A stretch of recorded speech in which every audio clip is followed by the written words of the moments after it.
Hey, what's going on, Steeler Nation? This is your man, Big B, Brian Hanley, and welcome to Steelers Almighty, the fastest growing Steelers channel on YouTube to date. We appreciate all of your all support. We are the fastest growing Steelers channel on YouTube, and that's because of you guys, man. We absolutely appreciate it.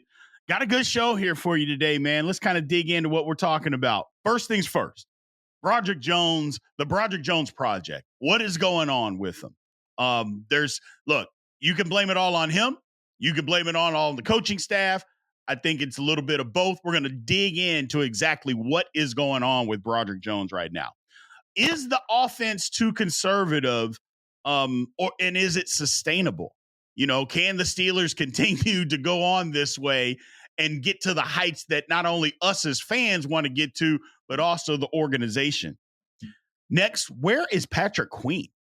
You know, if you just looked at his numbers from the outside looking in, you'd be like, oh man, this big free agent acquisition is not paying off. Got to take a deeper dive, man. He's actually not playing horrible. We're going to take a look at that. And then George Pickens. Can he be a top 10 receiver in the National Football League?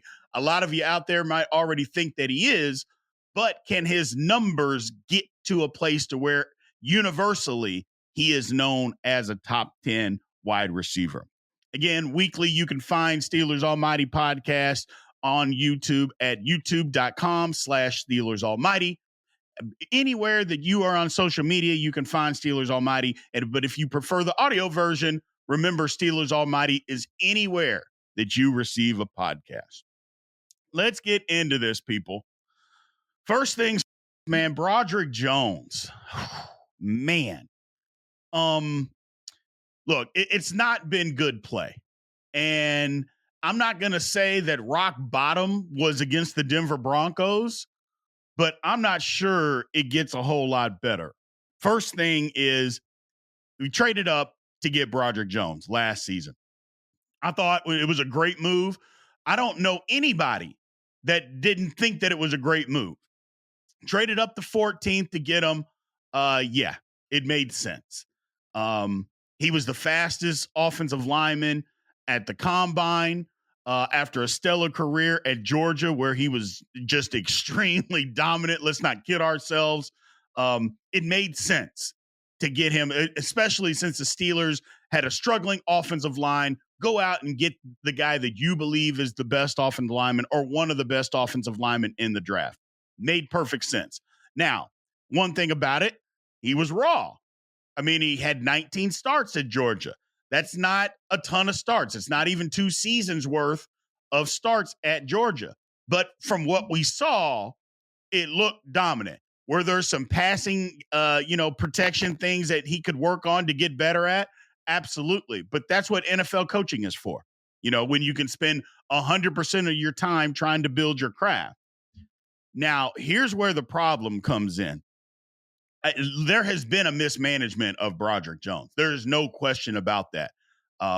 He came in, he was a left tackle at Georgia. He comes in, he's not the left tackle. I think a lot of people thought, hey, man, we got Dan Moore Jr. out there that's played lousy the last 2 years. We draft this rookie. Why can't he just go in and play left tackle? I was one of those people. There were tons of you out there. Put him at left tackle. Okay, but that doesn't work out that way. He goes and he ends up starting because Chuks Okorafor was just horrendous. So, and he badmouthed the organization and Mike Tomlin. So that's going to get you a nice place on the bench. And it did. We put in Broderick Jones at right tackle. It didn't look bad. He looked really good in the run game. There were some pass protection issues, like I'd mentioned. He had some of that, but he's a rookie playing out of position. Right tackle is not his position. Let's not kid ourselves. Can he do it? Yeah. That's not his position, but he looked okay. But then you're thinking, okay, well, what are we going to do here? At some point, we got to get this guy over to the left side. It never does happen. And look at these plays from this weekend against Denver. This was bad, ladies and gentlemen. This was bad. You know, getting pushed around, not setting the edge, not being physical. It was about as bad. Now, we circled the wrong. No, we don't circle the wrong guy here. Look at this. Not blocking anybody. When he's supposed to help his tight end there, he doesn't do anything on this play. It's like, come on, Broderick. What are we doing? Now, we did circle the wrong guy here, but you know who Broderick Jones is. He comes up, hits nobody, his guy makes the tackle. And then he turns around and blaming somebody else. No, Broderick, that's you. That's you. Then he doesn't know what to do, doesn't know the snap count, and then he jumps off sides. Oh, my gosh. It just a bad, bad day. Here he is here, getting absolutely smoked. Oh, my goodness. This is about as bad as it got. But then here, this is what we saw last year. Yes. Yes, Broderick. That's what we saw last year. Physical. But then this is the holding penalty. He knocked the guy off his feet in the double team, and then he has to hold because he's out of position, just pushing people, man. And then here's the next holding penalty. That one's a tough one, but the initial pass set was bad because he's getting driven back into Justin Fields' lap. And so when Fields has to bail, he gets holding. I get it, but, man, it was bad. Look, he played 12 plays on Sunday. 2 of them were holding penalties. 1 was a false start. 3 penalties in a game is absolutely atrocious. He got 3 penalties in 12 plays. It was absolutely bad, man. I don't know where we go from here with that. Like I said, the mismanagement of him is a big part of this because they should have just put him at left tackle. And if he wasn't ready to play immediately, that's fine, but let him develop at his position. When you put him over at right, okay, fine. But at the start of the season, he should have been at left tackle and let him and Dan Moore battle it out. If that's how you felt about Dan Moore. Why we placated to Dan Moore, I don't know. But it seems like we did the right thing because Dan Moore Jr. is playing some really good football at this moment. Really good football. Say what you want about the last couple of years. I have. It was terrible. Not bad, terrible. This year, he's played good football. Period. End of story. Broderick Jones, not so much. Mike Tomlin had some comments in his press conference. We're going to play 5 clips here for you, and I'll respond to them and let you know what I believe Mike Tomlin is trying to say. Let's bring these up here. Mike, is what happened in Denver change whatever plans you had for using Broderick Jones? It did in game. I had intentions of utilizing both guys.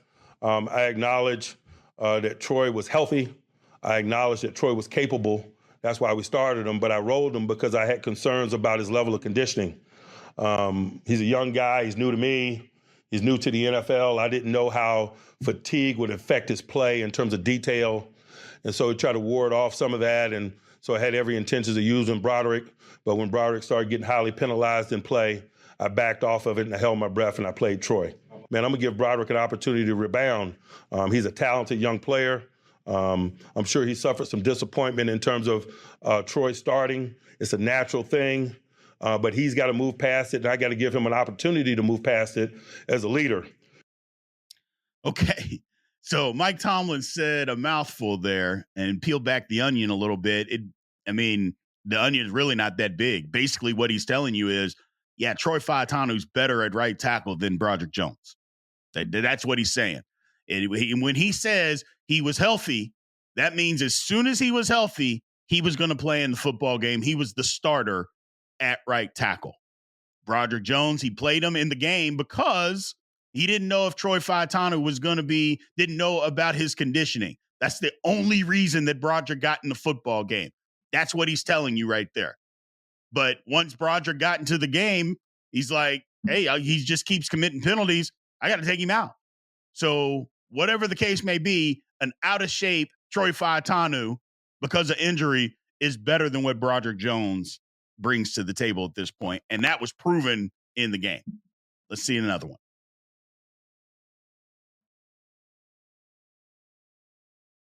Was there something about Broderick heading into this game, or was it more what Troy was doing that made him? There's more reflective of what Troy was doing. Troy had been lighting it up. I don't talk a lot during the preseason, particularly about rookies, because it doesn't help me and it doesn't help them. But based on my actions in terms of putting him in the lineup, I'm sure you have an understanding of what I was looking at in team development. I think that kind of says it all, people. It tells you Troy, what he was doing is the reason that he was out there. He's been that good. He's better than Broderick at this point in their careers. He's better than Broderick. I mean, I don't know how it doesn't get more clear than that. Look, he's not bad-mouthing Broderick at all. He's just basically telling you Troy has been that good. What we've seen from him, he's been that good. He's everything that we thought he was going to be. I told you when he got drafted, when we started this channel April 4th and the draft came out, I said, Troy Fautanu is a top 10 talent that we were able to get at 20. Sounds like Mike Tomlin and the Steelers staff believe the same thing, and it's proven to be right because he's playing big-time football according to them. Let's go to the next one. You haven't rotated tackles very much, I think. I can't remember you ever doing it. Is that something you consider a viable long-term option, or do you need to eventually be one or the other? Rotation doesn't bother me when everyone's capable. Everyone is capable. I had very little knowledge about Troy's level of conditioning, so it was appropriate. Well, everybody's capable, which means he was fine rotating the guys in and out because he believes Broderick's still capable, but he had to change on the fly when Broderick couldn't play well. It was playing terrible in the football game. Wasn't planning on doing it, doesn't sound like, but because of conditioning and his worry about Troy's conditioning, he worried about it. And I mean, the game was in altitude. This is his first football game, but he just said, you know what? We're going to have to live with what we're going to have to live with because Broderick is not playing well. But in this clip, he's saying, yeah, I felt comfortable because we had 3 tackles that are capable. Let's go to the next. Outside of the penalties, is there anything else concerning about Broderick's play that has kind of led to Troy being? The penalties were enough for the reasons I just mentioned. It is difficult for units to overcome 1st and 20 at any point in the journey, but particularly in week 2 or week 3. You better work your tail off to be penalty free, particularly when you're in hostile environments and you're getting one-dimensional in places like Denver. You can essentially shut a drive down. And so that's why we did the things that we did. To me, that sounded like Mike Tomlin was a little fed up with Broderick Jones.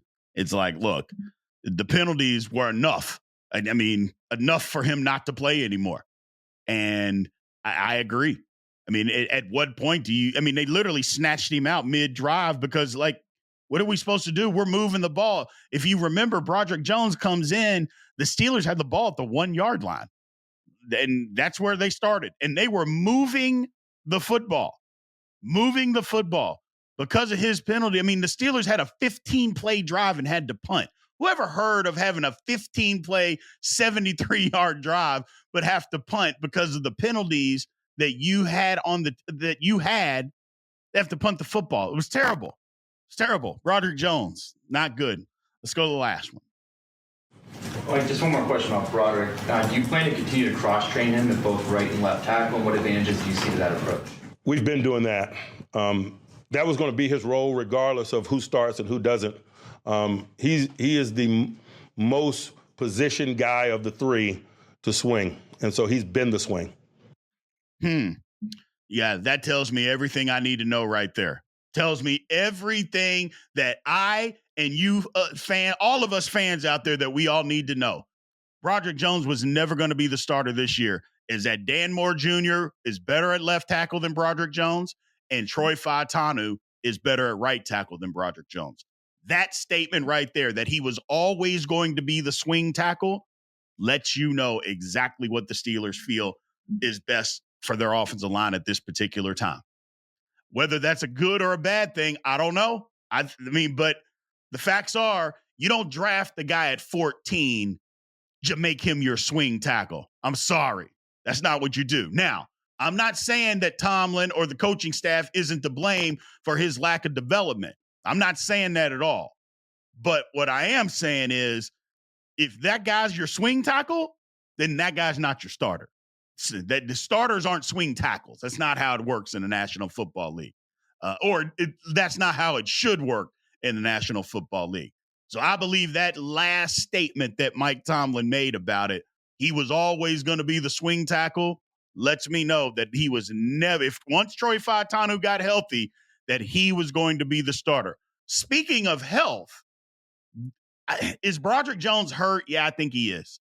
I think whatever's going on with his arm probably requires surgery. Like it's not going to get any better without surgery. but he doesn't want to miss the season. It's probably good enough to play, but he doesn't want to miss the season. I understand that. But the problem is, and I know there's a lot of people out there, give him a break, Big B, he's hurt. You can tell he's hurt. I understand, man. I've never said that he wasn't hurt. I believe that he is. But just because you're hurt, that does not give you an excuse to play bad. It just doesn't. I'm sorry. I know people want to say, well, he's hurt and, you know, he can't move forward. He can't do all the things that he can do. But if you're out there, then you have to perform. I've said it over and over again, and I'll continue to say it. Just because you're hurt, that's not an excuse to play bad. It just isn't. If you're playing bad, then maybe sit out till you get healthy. And if that means, hey, Broderick, I mean, we've seen plenty of guys this year that don't play, that sit out the season because they're hurt. They don't want to do it. But if they can't play up to their ability, they have to do it. Maybe this is one of those cases. I don't want it to be. I would hate it if it is. But all I know is what we're seeing right now is bad football from Broderick Jones. And we can't give the excuse of, well, he's just hurt, so he's just going to play bad. No, I'm sorry. That can't be the excuse. We got to do more. If he's out there, then I expect you to play well. Period. I expect you to get the job done. Whatever we think well, what I think as well, you think as well, that's totally irrelevant. Just go get the job done. And right now, unfortunately, he's not getting the job done. So let's bring up the poll question, people. What should Mike Tomlin and the Steelers do with Broderick Jones? A, should we bench him? B, start Jones at right tackle. C, start Jones at left tackle. And D, make the permanent swing tackle. Well, I think Mike Tomlin told you what he's going to do. Now, let me make the distinction. Bench means he's not getting off the bench. He's never playing. So I want to make sure that we're clear. Put him on the bench. He's not playing. I don't care who gets hurt. He's on the bench. Is he going to be the swing tackle? You could say, well, that guy doesn't start and usually doesn't play a lot. You're right. They don't.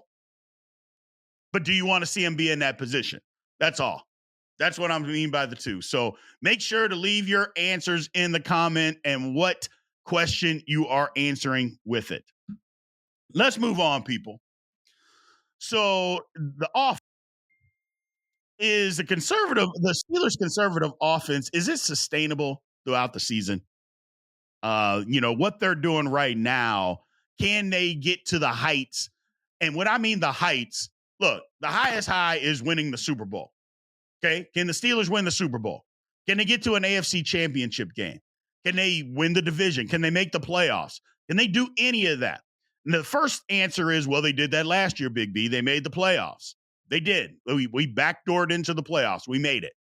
And I'll go out and say I don't know if it was worse quarterback play. I think it's better because we're not putting the ball in harm's way at all. Kenny Pickett constantly did that. So we're not putting the ball in harm's way. So that's a good thing. Okay. It's a good thing. Running the offense the way that it needs to be run. But here's the thing. NFL rules and what they want are not going to allow us to do this, man. And here's what I'm saying. The NFL wants more scoring. They've made the rules so that you can get more scoring. The defense can't do anything anymore without a penalty. You can't touch a guy. You breathe on a quarterback, it's a flag. You breathe on a receiver, it's a flag. If you tackle a receiver too hard, it's a flag. Everything is a flag on the defense these days. The NFL has set it up to score points. 20 of 32 NFL teams right now are scoring more than an average of 18 points a game. 30 are scoring more than 13. The Steelers, here we rank 26th. We're scoring 15 and a half points a game. So we got a graphic here. Let's take a look at it, man. We're 26th in points, 30th in yards gained, 12th in rushing yards, which isn't bad. That's not bad. But 30th in passing yards. I mean, look, of the undefeated teams right now, all of them are scoring more than 24 points a game. All of them. Hell, the Ravens are 0-2, and they're scoring 21 points a game. So I guess the big question, can the Steelers get to where they're trying to go, man, running this kind of offense? Yeah, I don't know. I think it's going to be questionable what we can do with this thing. I know we want to win. I know we want to try to score more points. I'm not saying that just playing conservative is going to win every game, because it won't. We're going to face some better teams and some better offenses than what we've faced so far. We can't rely on the defense to shut everybody down. That's just not realistic. It's just not. We're going to have to put some points on the board. My question is, will Mike Tomlin change his philosophy? If Mike Tomlin believed in his quarterback like he did with Big Ben, then yeah. And you can say Big Ben was a Hall of Fame quarterback. That's true, but he didn't start out that way. And even in the middle of his career when he was playing, he wasn't just some Hall of Fame quarterback. He became that. Mike Tomlin trusted him to be that, and he proved that he could be that. Well, do we trust Justin Fields to go be that guy, to throw it all over the lot when Big Ben was doing that? Probably not. Are you even going to trust Russell Wilson to do that? Probably not. So that's what I'm saying. It's just, I don't think Mike Tomlin's going to change, man. I don't. I think he's going to do what he does. Is that going to be enough? I don't know. I know that we're going to have to open it up more, use more of the field. And when I say that, the middle of the field, also use opposite of George Pickens, which brings me to my next point. Do the Steelers have the necessary weapons to be more than a conservative offense? Look, it seems like every, content creator, anybody that's making a podcast talking about the Steelers has beat the wide receiver 2 drum to death. But it's the truth. We're talking about it for a reason. We don't have one. We have a collection of 3 and 4 receivers, or number 3 and 4 receivers. Again, I will remind everybody, take George Pickens away, and the collection of receivers that the Pittsburgh Steelers have, if that belonged to the Browns, the Bengals, or the Ravens, what would you be saying about it? What would you say about that receiving core? I'll leave it at that. I'm not even going to come up with an adjective. I'll let you fill it in for yourself. I'm just saying, come on, people. It is what it is. So I don't know that we have the weapons. I am praying that Roman Wilson can be that guy. I'm praying that he can come in as a rookie that's never taken an NFL snap, can come in and be better than what we have. We also have to utilize guys too. So it's not just on the players. The coaching staff's got to utilize the guys and use them more. So we'll see what happens, man. We'll see what happens. Let's go to the poll. So another good poll question for you guys. How many games can the Steelers win scoring 15.5 points a game? Which 2-0 scoring 15.5 points a game just sounds gross, doesn't it? But it's the truth. 6, A, B, 8, C, 10, and D, 12. I would suspect a lot of people think that the Steelers are going to end up scoring more points than this. I'm one of those people. But if they don't, how many games can we win? A6, B8, C10, D12. Make sure you leave your answers in the comments and let us know which question you are answering. Let's move on, people. So now we're at halftime. First off, I want to thank all you guys out there that have supported Steelers Almighty, man. I appreciate it. We've gotten some super chats in lately, a couple more than usual, so we appreciate that. Again, continue to send those in if you so choose. It's one way to get your comment or your statement up when we do all the live stuff or in the videos. It's just one way to help support the channel, to help us continue to push these videos out to you guys. I appreciate that, man. So thank you very much. You see our season schedule right there to the left. I appreciate all that. Remember, now, here's the one thing is, well, before we even get to that, remember to like, comment, subscribe, and hit the notification bell to let you know when all Steelers Almighty content comes out.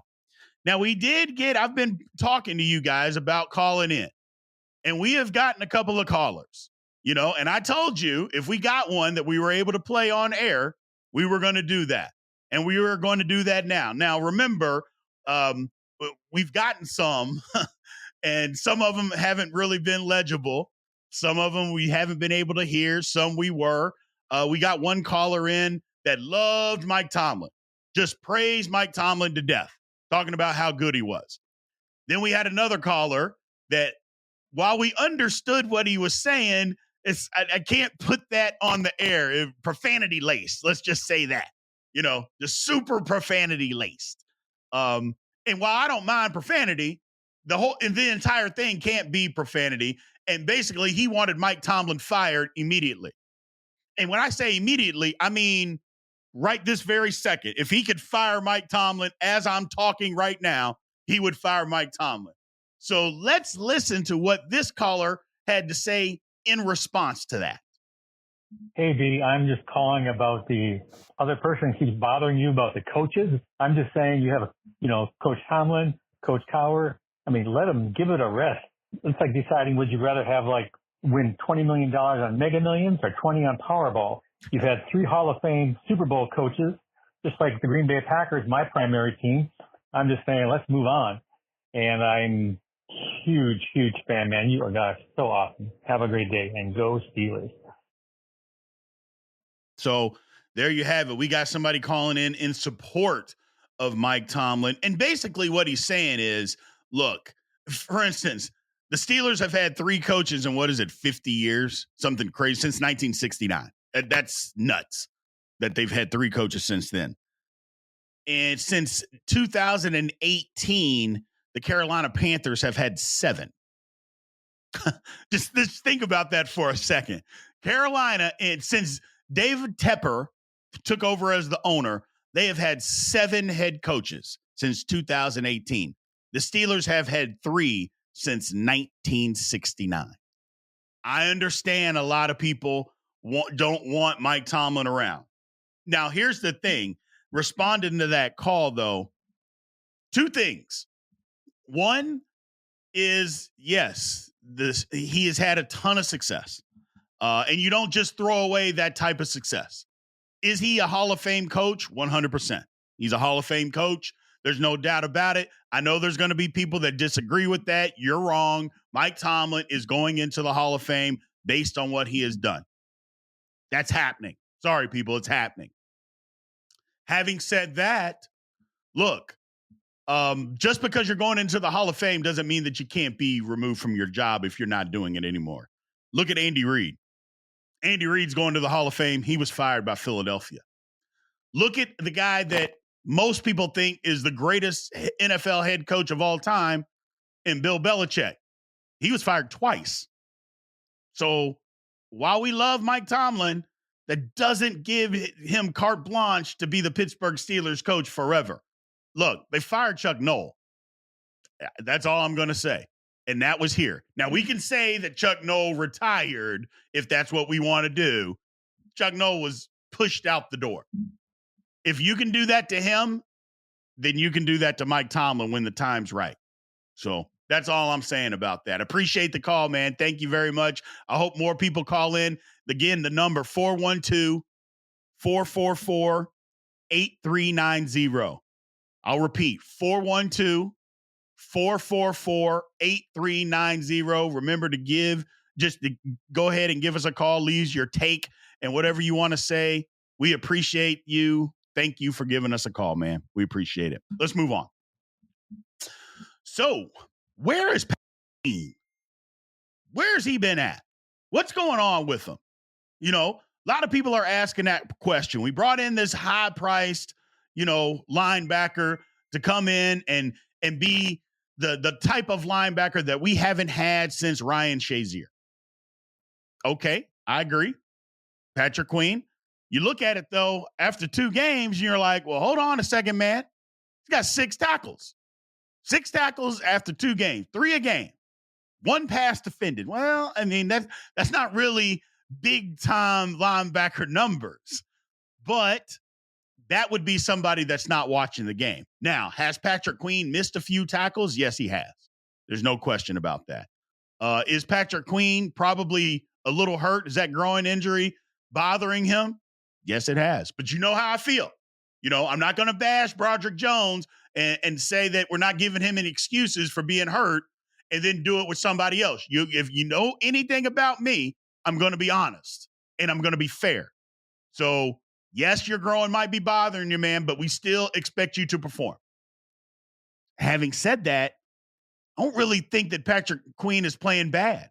You got to watch the games. You got to see what you're seeing on film. He's not playing bad. It's other guys are just making plays around him. Look at the tape here. I mean, he's there. He's in position. He's not like out of position, not making tackles. He's doing his thing. He's making plays out there. I mean, it's happening. It's just the Steelers' defense has been so good. I mean, look at there. He shoots the hole, cuts the guy off, tackle in the backfield, him and Highsmith. I mean, other guys have just been so good that we're not relying on Patrick Queen to make a bunch of – look, the Steelers' defense is not one where they funnel everything to the middle linebacker for him to make 15 tackles a game. That's not the type of defense that it is. But defensive line is making plays. Cam Hayward making plays. Cam Hayward has more tackles than Patrick Queen, man. The defensive line is doing this thing. Alex Highsmith and TJ Watt are doing their thing, making plays. It's just Mika Fitzpatrick, Deshaun Elliott, those guys making plays. It's just he's not being required to make every single tackle. Now, again, I will say this, because TJ Watt and Alex Highsmith are not going to lead your team in tackles. They shouldn't have more than Patrick Queen. But teams are pressing, running outside zone plays at them. They're doing their job in the run game and making the plays. What do you want them not to make the tackle so Patrick Queen can? That's not going to happen. So other guys around him, and again, you got to remember the Steelers' defense is really, really good. I think a lot of us are expecting it to be a top 10 defense. So if that's the case, that means you got a lot of guys on your defense capable of making good football plays. That's what's happening now. Let's be okay with that. What would you rather have? The Steelers giving up 28, 30 points a game, but Patrick Queen has 15 tackles? Or the Steelers giving up what they're giving up and Patrick Queen having 6? Now, again, I do know the Steelers are going to face better offenses starting this week. I get that. Having said all of that, I think Patrick Queen has been fine. Does he need to start maybe make some more plays? Probably. But again, he's not out of position. His other guys are beating him to it. Okay. If the D-line and the D-ends, outside backers are there, because, again, it's not like Landon Roberts and Peyton Wilson have these spectacular numbers. They don't. It's just our linebackers haven't had to make all these plays yet. It's a good thing. It's a good thing. I went down as far as his health. Again, I'm not going to give him a pass on that. If you're out there, we just expect you to perform. That's it. And if you look at the tape and you're actually paying attention, Patrick Queen is playing just fine. Not playing bad. He's in position. Has he missed a few tackles? Yes, he has. But so did Dick Butkus. So did Jack Lambert. They missed a few tackles themselves. So it's okay. It's okay. So one question that I do have about all of this is, does the scheme fit his abilities? And that was a big question. And I think the answer to that is yes. I think it does. I just think right now what we're running into is that the Steelers haven't played the great offenses. Although I think Atlanta's offense is better than what people are giving it credit for. The Steelers just shut it down. Okay. Let's just call it what it is. I think their offense is better than what people are trying to say. The Steelers just shut it down. Denver's not so much. But I think the scheme fits just fine. There's just a lot of really talented guys around him that are making plays. That's not a bad thing. That's not a bad thing. So he'll have his day where he has his 12, 15 tackle day. But what's that going to look like? Is it going to look like because he's making them 4 yards down the field, which we don't want that. So I think it's okay for now, people. It is okay. Let's move on. So George Pickens, people. What is George Pickens? Can he crack the top 10 and being a top 10 wide receiver in the National Football League? Well, let's talk about how he gets there. If he's not there already, because I know a lot of you think that he's there already. Well, first of all, the talent has never been in question with George Pickens. That never been in question. He's got, I think he's a top 5 talent. If you're just talking that, now he's got to be able to put it together. And what I mean by that, the maturity level, which it seems like so far things are going in the right direction. I know last year, look, we saw some effort plays or lack of effort plays, I should say, from George Pickens. And people believe that like he's a bad blocker. No, he isn't. First of all, he's far and away the best blocking wide receiver that the Steelers have. Now, does that mean that you get it on every play? No. Again, it kind of goes back to effort and a little bit more maturity. So you don't always get it on every play. That doesn't mean that he's not capable. And when he decides, he's the best the Steelers got. So that's one thing. And the maturity factor. We saw a little dust up in camp. We haven't heard anything like that since. Things are going okay. Now he's been getting the football, so it's hard to complain a lot. They've been throwing him the ball, but isn't that what you do with your best wide receiver? You just throw him the ball. Right? You devise ways to get them open. Doesn't matter if people are double covering them or not. And to be quite honest with you, Patrick Surtain, is one of the best cornerbacks in the league. Okay? Top 3. He ain't 4th. He is top 3, if he's even 3. And George Pickens had him in the blender. He absolutely had him in the blender. One got called back. We get it. But George Pickens had his way with him. Until the offense got super conservative, which we already talked about that, Lord Jesus. But yeah, George Pickens had his way with Patrick Surtain. Wasn't nothing he could do with him either. Nothing he could do with him. So that's the kind of talent we're talking about here. Now, will he get the opportunities and get the quarterback play to get to numbers that's going to put him as a top 10 quarterback or not quarterback, wide receiver? And what does that even look like? Well, look at the graphic here. 2023, those are his numbers that he had. 63 catches, 1,140 yards, 5 touchdowns. That was last year. He was not a top 10 as far as numbers last year. Well, the numbers below in red, those are the numbers. The 10th guy in each category had 100 catches and receiving yards. It was 1,250. Touchdowns, it was 8. So can George Pickens get to those numbers with the offense that we are in and with the quarterback play that he's been getting? It's going to be tough. Here's the thing. I don't think there's any way possible that he gets 100 catches. Let's just put that one out of the equation. In the type of offense that we run, even if it's not super conservative, we just run the ball that much, not getting 100 catches, man. That's just not going to happen unless they totally ditch the offense and change the whole philosophy. He's not going to get 100 catches, but he can get to the 1,250 yards with more splash plays, which we haven't seen. Well, I take that back. We have seen them. They've been called back. I mean, he had a 41-yarder and a 54-yarder called, both of them called back. You throw those in, plus another 10-yard touchdown catch, his numbers look a lot different right now.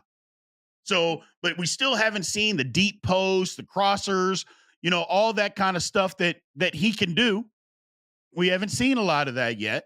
We're going to need to see that, and chunk plays. That's what he did last year. So to get to the 1,250, we're going to need to see some more chunk plays. Can he get to the 8 touchdowns? Yeah. I don't know if he will, but yeah, he can do that. Start using them more down in the red zone, target them in the red zone. We can do that. I do like what the Steelers did with Darnell Washington last week, by the way. I love it. I know a lot of you all have been screaming for it. Great. And maybe that takes away some targets to George Pickens, but the one thing that I know, there wasn't a happier guy than George Pickens to watch his former college teammate make a catch like that in the end zone and show him what we can do. But look at this right here. I mean, this is George Pickens. These chunk plays. This is what he can do, people. And the Steelers are going to have to start doing some of this stuff. They're going to have to start throwing the ball down the field, not just go routes. Like, these aren't go routes, crossers, digs, post, flag. Just get the ball to him in space. Take advantage of one-on-one coverage where he can run across the field on people. He's not afraid to go across the middle. His route tree has improved. So we're going to have to start using him as such, And we always know he can do that, the 50-50 ball. He can always do that. He's always been able to do that. So I just think we got more to see, more to go with Pickens. And again, this is the beginning. It's just the beginning. One of these things is the game this week against the Chargers. I think we're going to have to see more of him. We're going to have to see. They're going to have to open up the offense a little bit more. But look at what I'm talking about with blocking. I told you, when he wants to block, he can absolutely block. I mean, there ain't no question. When he wants to do his thing blocking, he can block. Don't tell me he can't. He can, people. He absolutely can. So let's go to the poll question. Do you think George Pickens breaks out and has an elite season? Answer yes or no. Just that simple. Leave those in the comments section. Elite is tough when you don't have the elite catches, but if you average 16 to 18 yards a catch and get you 9 touchdowns and 1,300 yards, I got to put you in elite status. I don't care if it comes on 73 catches or not. I will put you in elite status. Give the man his flowers. Can he get there in this offense? It's going to be tough. But even if he doesn't get to the numbers, is it still an elite season? That would be the thing. I think it can be, considering, but who knows? Who knows, people? All right. Now, look, we talked about Broderick Jones at the beginning of all of this, and let's just keep it real. Broderick Jones is playing bad football right now. Look, we're not going to talk about why. We don't need to go into why as far as his injury is concerned, because I've given you my thoughts on that whole thing. Yeah, he's injured. We all know it. But injury doesn't mean or give you an excuse for bad football play. It just does not. I'm sorry. It doesn't give you that excuse if you're going to be out there. If you can't be out there and play well, or if you can be out there, you have to perform. But if you can't perform, then you just can't be out there. I'm sorry. That's just the way that it is. But the Steelers also have to help him. Okay? They have mismanaged this thing to no end. And now you're in a position to where you can't put him on the field because the guys that are playing at the tackle positions are better than him. You heard what Mike Tomlin had to say. He's basically, without saying Troy Fautano's better than him, he's telling you Troy Fautano has been better than him. He didn't just become better than him. He has been better than him. Okay. Well, now Dan Moore Jr. is playing some pretty good football on the left side. Forget what you've seen the last 3 years. Okay. We're talking about here and now. And yeah, can Dan Moore Jr. revert back to that? Sure, he can. I understand. But as of right now, that's not what's happening. Dan Moore Jr. is playing good football. Don't talk to me about the one holding penalty. And it was bad against the Broncos. I get it. It looked ugly. But go back and watch the entire football game. Dan Moore Jr. played a well of a football game. He did the same thing against Atlanta. His level of play has gone up. So what do you do with Broderick? I mean, you're not going to plug him in at guard. He's not a guard. He's a tackle. I don't know, man. Do you make him into a guard? I don't know. At some point, they got to do something. Right now, they need to let him watch. They need to let him watch and just develop. Just get better. Because you heard what he said early in the season that, whatever's going on with his arm, it's not going to get any better, which leads me to believe he's got to have surgery for it to get better. And he's not going to have surgery now because the season started, unless he just decides to shut it down. I don't think he would do that. He's too good of a guy. If he was going to shut it down, he'd have done it in the preseason and already shut it down so he could heal quicker. He's not going to do that. He's already made the decision that I'm going to play. Well, if he's going to do that, okay. I commend him for that, and he needs to be commended for that. But he also needs to be watching. And it also can't be we're going to plug him in as soon as Dan Moore Jr. starts playing bad. Well, no, we're not. Okay. Because he hasn't even been playing at left tackle. Not to mention, if he's better than Dan Moore Jr., why isn't he in there now? That's all I'm saying. If he's better than him, Why isn't he in there? It's just something to think about, people. Something to think about. That's all we got for you today.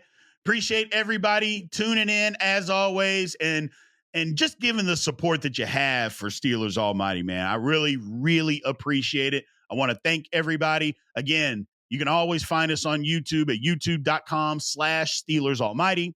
If you prefer audio of the podcast, remember, Steelers Almighty is anywhere that you get a podcast, and on social media platforms, you can find us at Steelers Almighty. This is your man, Big B, Brian Hanley. Again, Steelers Almighty. Love you guys. Aloha.